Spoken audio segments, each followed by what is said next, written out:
Hello, welcome to lesson number 2. Lesson number 2 introduces the prevalence rate, or how common substance use is in the United States and in Southwest Virginia.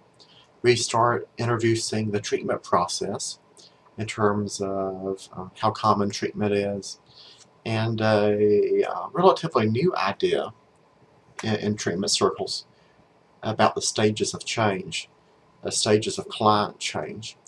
And this change model is really the basis of our textbook for this lesson, or for this semester, and lesson reading in semester. First, we have a video to watch from C-SPAN, providing a really good overview of substance abuse in America. It was published in 2007, so some of the data may be a little bit off, but the ideas remain very true today in 2013, as they did in 2007. Then I want everybody to begin their reading. First, begin reading in your textbook, and you will see in the assignments document where I share with you what you need to read and do for every lesson. You need to read the first chapter, which is background and overview. It's a short chapter, will not take you very long. And make sure to read the notations at the end of the chapter too. There's some really good notations that we need to make sure we realize and understand as a foundation for the rest of the semester readings. And then you'll be able to find some additional readings in Blackboard. There are 5 additional readings, some longer than others, some are pretty short. The first being a 2-page article on drug addiction and its effects. Basically, it's an overview article that talks about the concept of addiction and the short-term, long-term effects of addiction on a personal and societal level. So please make sure to read this article. The next one I'm asking you to read is a drug facts sheet. It's about 3 pages long on nationwide drug trends. This is very up to date. It was published in December of last year, 2012, and it will tell us and give us a really good indication of patterns of illicit drug use, and about frequency and how much, age groups, and so forth. Next, there is another short article on crime and treatment I'm asking folks to read.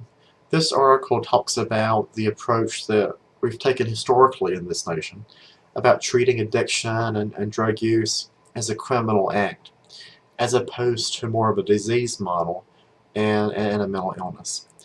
And this particular article talks about Kentucky and Hawaii and some other states who have been struggling with addiction and using the criminal justice system primarily to treat that addiction, and the level of success or lack of success that has taken place because of this. Again, it's another 3-page article. Next, I will be asking folks to read the results of a teen survey that was published in August 2012 by CASA, C-A-S-A, the National Center on Addiction and Substance Abuse at Columbia. And this is the same center that is mentioned inside the video, the C-SPAN video you will be watching this lesson. This is on a survey of attitudes on substance abuse from teenagers. And it looks like a long document. It numbers 62 pages, but many of the items are just are really not that long. But what I'm asking you to do is, instead of reading every single page, which you don't need to read, read pages Roman numeral 1 through page 30, which is the meat of the document. What comes after page 30 is the appendix. And it will share with you current perceptions and attitudes and percentages, rates, and projections for teen drug use in the United States. And this is a very well-known survey that has a significant amount of data and history behind it. It's in its 17th edition. So please take time to read this data. This survey, for example, is one of the the many surveys I've used in the past in my federal and state grant writing efforts. That is very important in the field of substance abuse, in the field of human services, and so forth. Last but not least, I will be asking you to look at one more report. This is the One Care of Southwest Virginia Blueprint for Substance Abuse, Misuse Prevention, Treatment, and Control.